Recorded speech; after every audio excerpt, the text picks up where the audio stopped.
মানে একটা group of people বলছে যে আওয়ামী লীগ কোনো পলিটিক্যাল পার্টি না, আওয়ামী লীগ হচ্ছে মানে এমন একটা দল যেটাকে আমরা মাফিয়া বা গ্যাংস্টারের মতন একটা মানে গ্রুপ অফ পিপল, যাদের নির্বাচনে আসা না আসায় আসলে কিছু যায় আসে না। কিন্তু আরেকটা মত হচ্ছে যে না, আওয়ামী লীগ পুরাতন রাজনৈতিক দল, আওয়ামী লীগকে ছাড়া যদি আপনি নির্বাচনে যান, that will be the reputation of 14, 18 or 2024। 18টা যদি বাদও রাখি, 14 এবং 24-এর ইলেকশনের রিপিটেশন হবে। সো এতগুলো ভিন্ন ভিন্ন অ্যাসপেক্ট যখন মাঠে ক্রিয়াশীল থাকে, তখন আপনি কিভাবে একটা স্মুথ ইলেকশন আশা করেন? তাহলে প্রধান উপদেষ্টা যেটা বলেছিলেন নাকি, যে উনি ইতিহাসে সর্বশ্রেষ্ঠ নির্বাচন উপহার দিবেন, তো এটা কি তাহলে আসলে কথার কথাই থেকে যাবে? আপনি দেখুন, আমি আজকে লক্ষ্য করছিলাম যে অন্তত পক্ষে সরকারের তরফে 4 জন, আমি যদি ভুল না করি, 2 জন উপদেষ্টা এবং 2 জন সরকারের নীতি নির্ধারণী মহলের, তারা বারবার কিরা কসম কেটে বলতেছে ফেব্রুয়ারিতেই নির্বাচন হবে। কোন দল কি বলল, কোন দল নির্বাচনে আসলো বা না আসলো, তাতে কিচ্ছু যায় আসে না।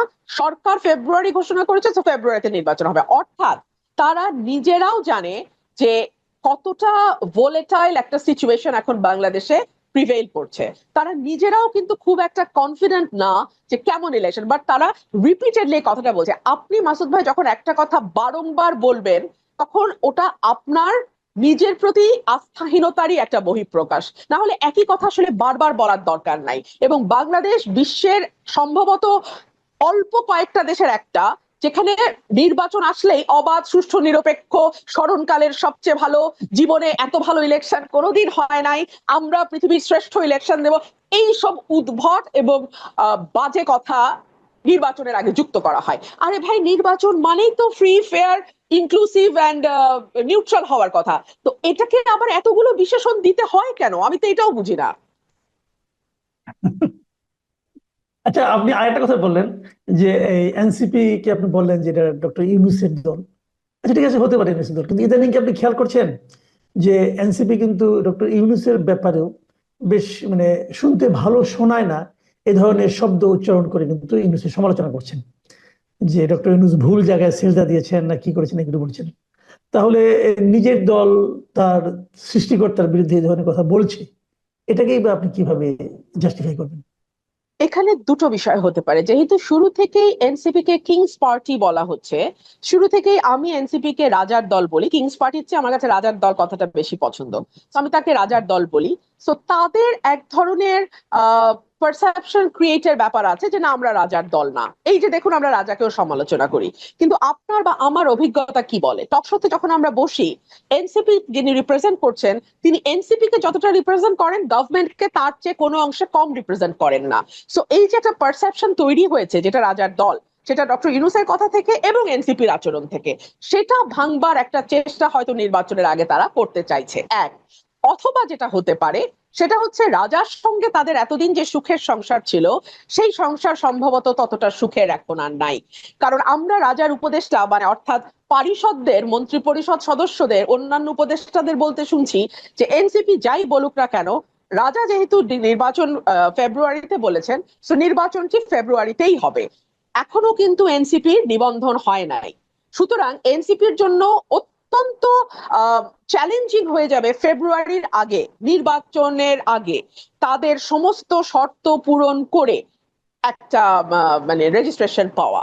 সো এই সকল কিছুর বিবেচনায় রাজার সঙ্গে বনিবনা না হওয়া, তারা প্রথম দিকে যেরকম দাপট এনজয় করেছে, যেরকম যাচ্ছে তাই কথা বলা, যাচ্ছে তাই আচরণ করার এক ধরনের প্রচ্ছন্ন সমর্থন তারা সরকার থেকে পেয়েছে।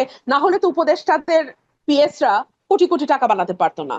না হলে তো উপদেষ্টাদের পিতারা এলাকায় এলাকায় মব রাজত্ব কায়েম করতে পারতো না। এবং দেখেন আপনি, এই মব রাজত্ব কায়েমের কথা গণমাধ্যমে আসার পরেও এখন পর্যন্ত আমি দোষী নির্দোষ সরিয়ে রাখি, একটা ন্যূনতম ইনভেস্টিগেশনও হয় নাই। তো আপনি আমাকে বলেন, মানে এই দল রাজার দল না হলে আর কি, তারা এখন যেই পারসেপশনই ক্রিয়েট করার চেষ্টা করুক না কেন। সো এই দলটি হয়তো এখন প্রথম দিকে যেরকম প্যাম্পারিং পেয়েছে, বাংলাদেশের সেনাবাহিনী যেটা আমাদের স্বাধীনতার সার্বভৌমত্বের প্রতীক, সেই সেনাবাহিনীকে তারা কোন ভাষায় অ্যাটাক করেছে আপনার নিশ্চয়ই মনে আছে। সেনাবাহিনীর আহ একজন মেজরের ফ্যামিলি সম্পর্কে যে ধরনের বাজে কথাবার্তা তারা ফেসবুকে দিয়েছে, এটা কোথাও হয় না মাসুদ কামাল ভাই, পৃথিবীর কোথাও হয় না। সেনাবাহিনী প্রতিটি দেশের স্বাধীনতা সার্বভৌমত্বের প্রতীক।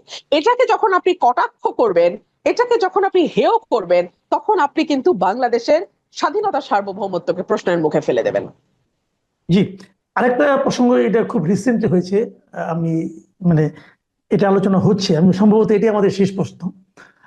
সেটা হলো যে বিভিন্ন দূতাবাস থেকে একটা মৌখিকভাবে নির্দেশ গিয়েছে যে রাষ্ট্রপতি ছবি নামিয়ে ফেলতে হবে, কিন্তু এই ব্যাপারে কোনো প্রজ্ঞাপন হয়নি, মৌখিক নির্দেশ গিয়েছে এবং এটা অনেক জায়গায় পালন করা হচ্ছে। তো আবার এটা দেখলাম যে আমাদের দেশীয় রাজনীতিবিদরাও এটাকে একভাবে সাপোর্ট দিচ্ছেন।